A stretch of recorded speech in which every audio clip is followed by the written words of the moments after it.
bloque más de este espacio del Foro Empresarial aquí por las pantallas de 5 Días TV, compartiendo como siempre con los principales referentes de cada sector, de cada área, para conocer un poco de lo que se viene también en este 2021, de cuáles van a ser las tendencias y el comportamiento en general del mercado, de la política, y que cualquier información que podamos darle pueda ser de suma utilidad para usted del otro lado. Conversábamos recién en el bloque anterior con la gerente general de la aseguradora Yacyretá, la señora Norma Ocampos, hablando un poco de las tendencias en el mundo asegurador, de las regulaciones, esta cuestión que acaba de salir a luz en cuanto al corretaje de seguros, los corredores bancarios, cómo se dan las reglas del juego realmente en esta cuestión, el movimiento de primas y, por supuesto, los productos que están siendo consumidos en la actualidad. Pero este modo de resumen, nada más nadie, para todos aquellos que se perdieron, que lastimosamente van a tener que verlo en la repetición de las 8. Totalmente, bro. Es un resumen bastante completito, como yo siempre digo, ya tienen... como se dice, la punta del iceberg, luego se van a poder explayar. En este sentido, tenemos que comentarles que, como siempre, en cada espacio tenemos información sumamente relevante.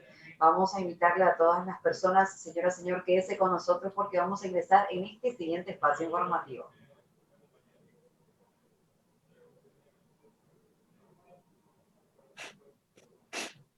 Bien, vamos a presentar.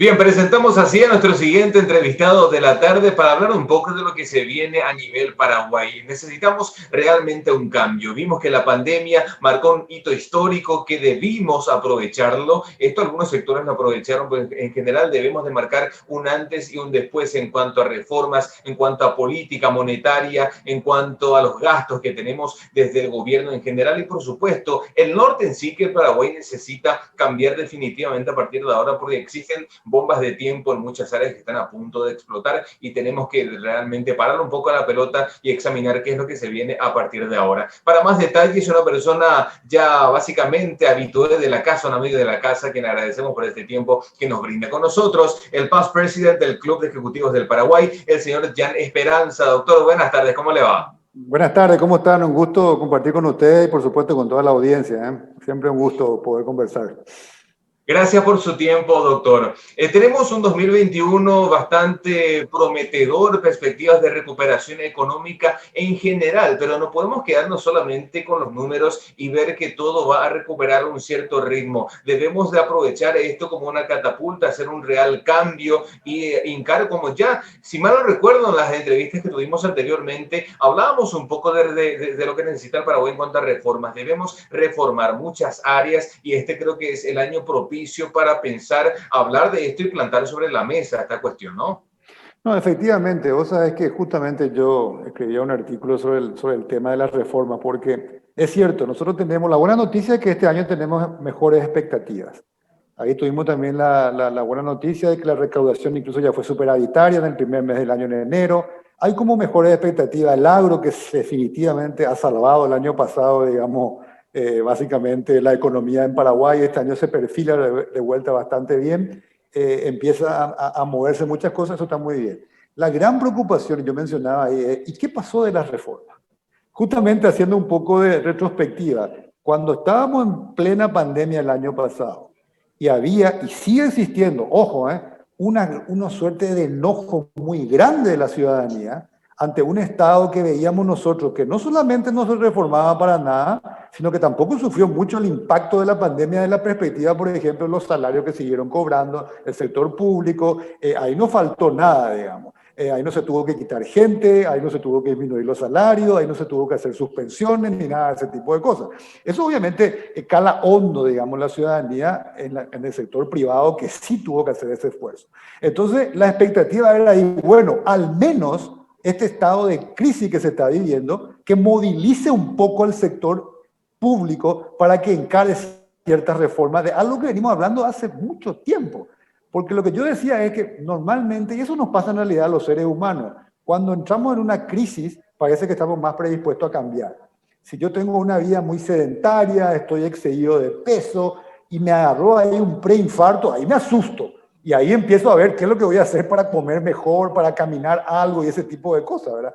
Bueno, pensábamos que eso iba a ser así. y tuvimos más o menos unos movimientos al respecto. Fíjate que el propio vicepresidente de la República, de alguna manera representando al gobierno, convoca a una reunión, recuerdo bien, estuvimos presentes en el Banco Central, a todo el sector privado para hablar de la reforma del Estado, de la administración pública. Ni siquiera estamos hablando de reformas muy profundas, ¿eh? Acá no estamos hablando de reformas constitucionales ni nada de eso, que tienen otro tipo de consenso necesario. Estábamos hablando de cuestiones mucho más todavía básicas y que son muy necesarias hace rato. Bueno, mira, me acuerdo bien, fue una reunión que tuvimos como 5 horas discutiendo la importancia, cada uno daba su punto de vista, eso siguió después en otra reunión. Bueno, ¿qué ha ocurrido realmente? Se ha presentado un proyecto de ley, que es el proyecto de reforma del servicio civil, extremadamente importante sin duda, porque esas son las más cosas que si vos los aprobás, recién podés ver los resultados de acá a 10 años.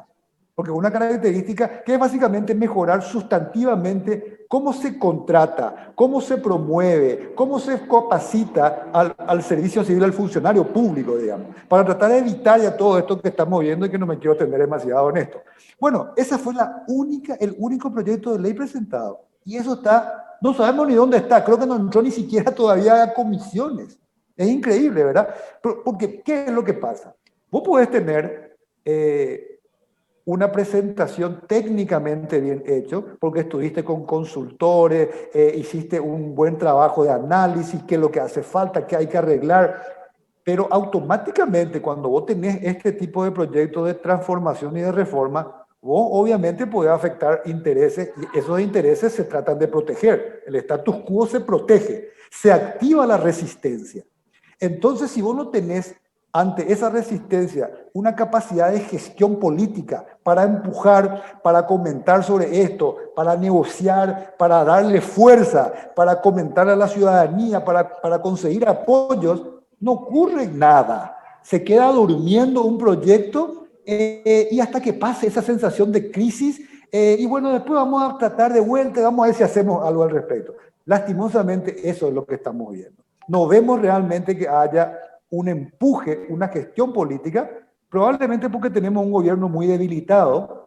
Y entonces, mira, en el mejor de los casos, lo que probablemente pueda ocurrir es se trate en algún momento la ley, se le cambien muchas cosas y finalmente tengamos algo que no termina cambiando gran parte, digamos, del tema. Es decir, cambiamos, como se suele decir, 12 por media docena, más o menos. No sé cómo estoy diciendo mal ahí el dicho. Entonces, y por otro lado, tampoco avanzamos ni siquiera en la presentación de otras propuestas. Ahora, el Ministerio de Hacienda dice que es inminente la presentación de un proyecto para reformar las compras públicas. Solamente ahí los datos que tenemos hablan de que hay una posibilidad de ahorro de alrededor de 450 millones de dólares. Eso lo dice el Banco Interamericano de Desarrollo, digamos. Es decir, ¿por qué no estamos haciendo esto de manera urgente? ¿Por qué no estamos presentando este tipo de cosas? ¿Por qué no estamos empujando esto, gestionando políticamente para que esto salga? Esa es la gran preocupación. Y eso yo le titulaba a este artículo, ¿y dónde quedaron las reformas? ¿No será que ahora, cuando las cosas empiecen a mejorar en el sentido de que hay mejores expectativas, ya se van a luego quedar totalmente de lado? Si en los momentos de crisis, cuando uno se siente golpeado y quiere cambiar, no hicimos el suficiente esfuerzo, tengo realmente mucho temor de que no lo hagamos ahora. Totalmente, doctor, sin duda alguna. Bueno, es una interrogante que muchísimas personas que nos están acompañando están acompañando la moción que usted realiza. Pero por otra parte, bueno, hablando un poquitito y siguiendo lo que está mencionando, según el Presupuesto General de la Nación 2021, ¿qué opina justamente el gremio con respecto al aumento de los gastos corrientes de la Cámara Alta? No, hay una vergüenza. Realmente, eso es jugar con la ciudadanía. Realmente, aunque sean pocos los montos, digamos, vos tenés que dar señales. Es muy importante. En el momento donde vos tenés crisis, donde vos tenés mucha gente pasándola mal, la economía, esto es un tema mundial, no es un tema solamente de Paraguay. Pero mucha gente tuvo que andar con subsidio, perdió su empleo, la incertidumbre es muy grande. Esto te trae también problemas, digamos, incluso familiares. Realmente, entonces, los líderes de un país, los líderes políticos, los que toman decisiones, tienen que ser extremadamente responsables. Eso es jugar con fuego. Eso es realmente tocarle la cara y dar señales sumamente peligrosas. No olvidemos, la ciudadanía en cualquier momento. Fíjense, esto que vimos nosotros, y que para muchos es un chiste, una anécdota, esto que pasó con el Scratch, donde ya hubo actos de violencia, por supuesto que no estamos de acuerdo con los actos de violencia, pero se va creando un ambiente tan denso, tan tenso, en donde las decisiones que se toman de manera irresponsable te generan tipos de reacciones que son muy peligrosas. Hay que tener cuidado con eso. Y sobre todo hay que ser muy responsable. Por eso digo que eso es realmente muy grave lo que están haciendo, aunque sean pequeñitos aumentos. El tema de la señal, ahí está lo clave. Totalmente, y la cuestión de las vacunas que llegan, que no llegan, yo creo que el paso que dé a partir de ahora el presidente de la República con todo su gabinete en cuanto a las vacunas puede realmente tambalear totalmente el tablero en cuanto a este atajo ciudadano, doctor. Totalmente. Y fíjate ese ejemplo que hoy estuvimos escuchando en las noticias de que el presidente de la República conversó telefónicamente con el presidente de Rusia. Bueno, esas son las cosas que se llaman gestión política.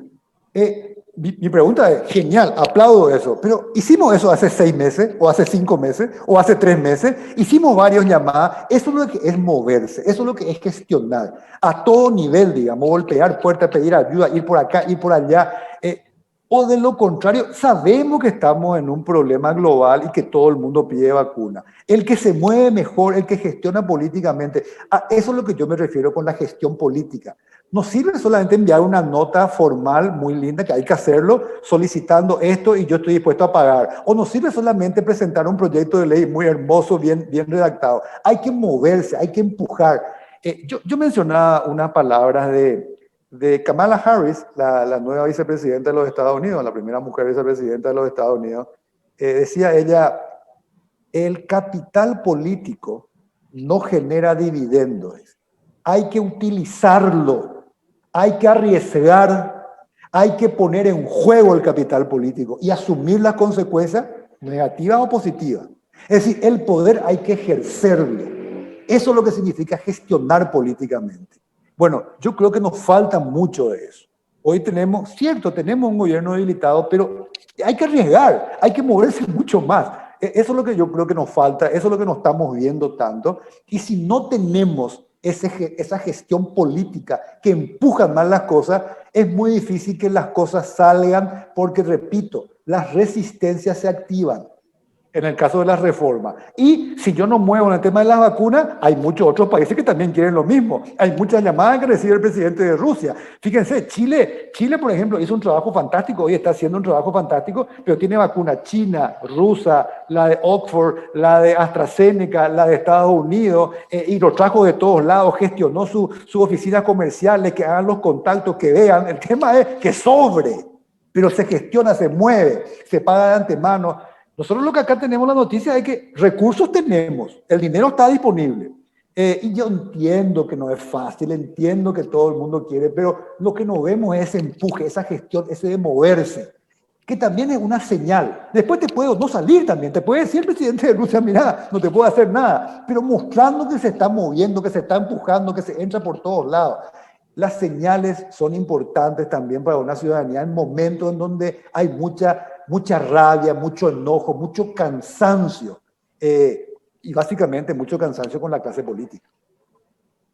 Totalmente, y la inmunización forma un papel sumamente importante a la hora de hablar de reactivación económica, doctor. Y en este sentido, quisiera que nos dé un poquitito esa vista, ese sentimiento que usted tiene con respecto a lo que nos está pasando como país, porque miramos a nuestros costados y estamos viendo cómo los países se están vacunando. Justamente no se abren las fronteras con Argentina porque ellos así lo determinaron. Una vez que estemos inmunizados, ahí recién la economía fronteriza entre Argentina y Paraguay se va a estar moviendo. ¿Cómo ve esta situación de aquí a unos meses? No, yo creo que es absolutamente unánime la idea de que la inmunización, y hoy la buena noticia es que el mundo ya tiene las vacunas. Ya hay una cantidad importante de vacunas que fueron aprobadas de emergencia, ya hay mucha gente que ha sido vacunada y no hemos tenido grandes problemas de reacciones adversas. Esto funciona. Ha sido un gran avance, la ciencia en muy poco tiempo logró fabricar vacunas. Esto es primera que ocurre en la historia de la humanidad. En menos de un año prácticamente tuvimos las vacunas disponibles y ya sabemos que funciona. Y muchos países están en proceso masivo de vacunaciones, ¿verdad? Entonces, estamos de acuerdo de que ese es el camino. Ahora hay que conseguirla. Ahí de vuelta volvemos a la gestión. Claramente eso va a permitir que nosotros volvamos lo más rápido posible a la normalidad.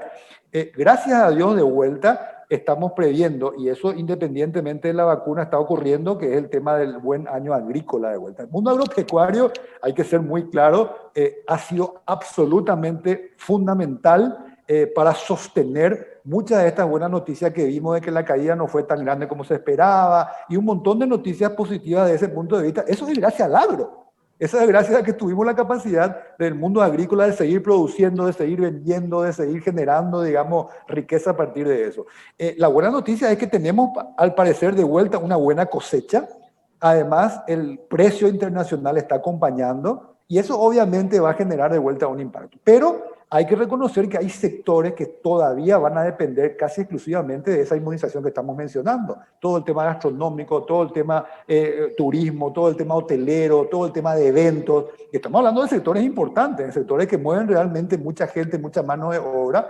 Y ahí ya te repito, ahí ya sabemos que existen en el mundo vacunas, sabemos que todo el mundo las quiere conseguir y que es complicado. Tenemos el dinero, esto es gestión pura ya. Gestión pura, empujar, ver cómo se puede hacer, por qué caminos puede ir y lo más rápido posible, digamos. Esperemos obviamente que el gobierno tenga esa capacidad. Por eso, la sola señal que yo primera vez que escuché hoy de que un presidente le llama al otro presidente, yo no sé si eso se hace normalmente, no estoy en este mundo, digamos, pero te da una señal de que se está gestionando ya a otro nivel. Bueno, necesitamos señales como esa, porque lo que ya no queremos tener es solamente estamos esperando la vacuna, estamos haciendo el gran esfuerzo. Y yo le creo que hacen un esfuerzo, todos querrán tener la vacuna, ¿verdad? Pero necesitamos ya movernos seguramente en otro ritmo. Repito, señales son también importantes y finalmente que realmente empecemos a ver, aunque sea ahora que se anunciaron 4.000, bueno, empecemos con las 4.000, mostremos que se puede, y cuidado, fíjate lo que está ocurriendo en Perú.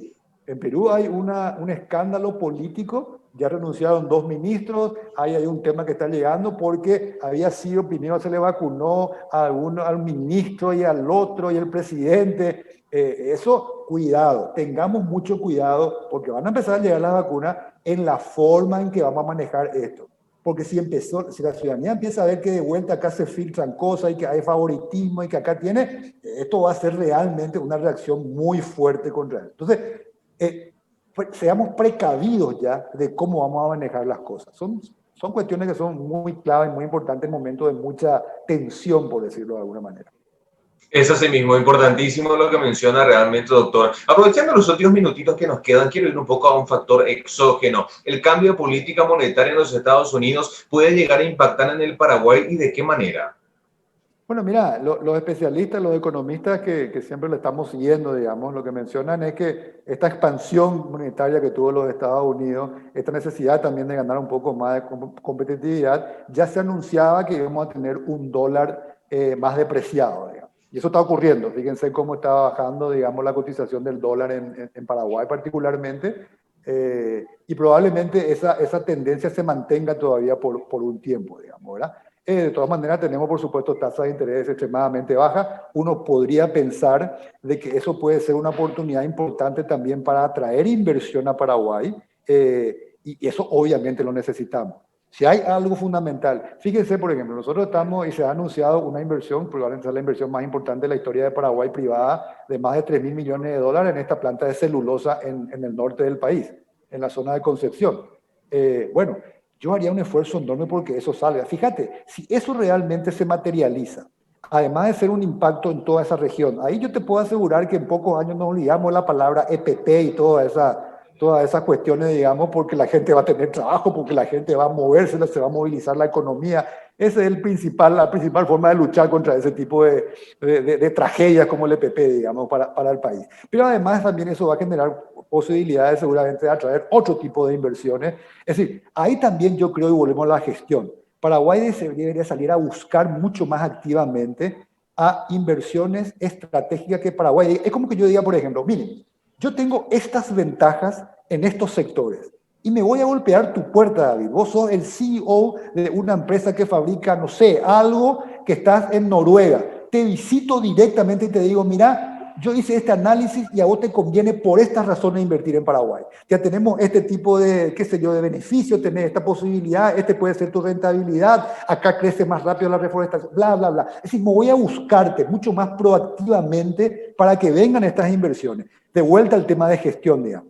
Nosotros tenemos ciertas ventajas que pueden ser muy atractivas en determinados sectores de la economía, en un mundo donde las tasas de interés están extremadamente bajas. Eso hace que obviamente el sector empresarial empiece a buscar alternativas de inversión.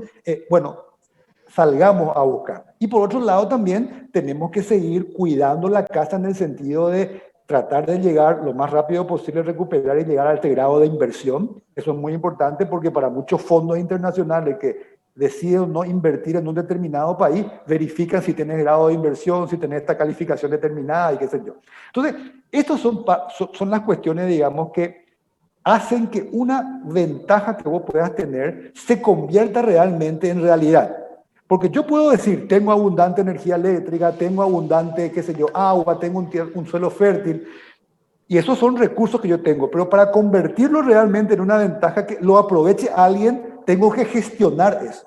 Tengo que convencerle a alguien, tengo que agregar, tengo que cerrar todo el paquete, digamos, ¿verdad? Cerrar todo el círculo. Y eso es lo que puedo no convencerle a alguien. Pero la oportunidad está ahí. En teoría nosotros hoy tenemos la oportunidad porque, lo que te decía, tasa de interés internacional es muy baja, entonces si hay oportunidades que nosotros podemos mostrar, hagámoslo. Totalmente. Doctor, queremos agradecerle por su tiempo en esta tarde. Lastimosamente, por cuestiones televisivas, se nos fue el tiempo. Hay varias preguntas que tenemos que dejarlas en el tintero, pero como siempre, muy amena la charla, muy enriquecedora con su postura, con toda esta experiencia en los años aquí en el mundo empresarial a nivel país. Es importante y bueno, también estoy seguro que el televidente del otro lado supo apreciarlo. Agradecerle por su tiempo y como yo siempre digo, esperando que nos sea la última entrevista. Así será, no va a ser la última. Gracias a ustedes y felicidades también por todo el trabajo de divulgación y de conversaciones que ustedes generan. Uno aprende mucho realmente de esa manera. Gracias. Excelente, muchísimas gracias. Bien, Adi, nosotros con esto vamos llegando al final, lastimosamente tenemos que despedirnos. Totalmente a las 20 horas, la repetición de este espacio, por si se perdieron, no se engancharon en este último bloque, como ustedes saben, agradeciendo por supuesto la presencia de todos nuestros televidentes y también los compañeros que hacen posible que nosotros estemos al aire como siempre. Los acompañamos durante el resto de la jornada. Tienen que acordarse que seguimos con más programación, pero este espacio vamos a estar compartiendo nuevamente a partir de mañana a las 16 horas, David. Va a ser un feliz resto de jornada para todos. Asimismo, que tengan un buen resto de jornada. Gracias como siempre por la compañía y nos reencontramos mañana. Chao, chao.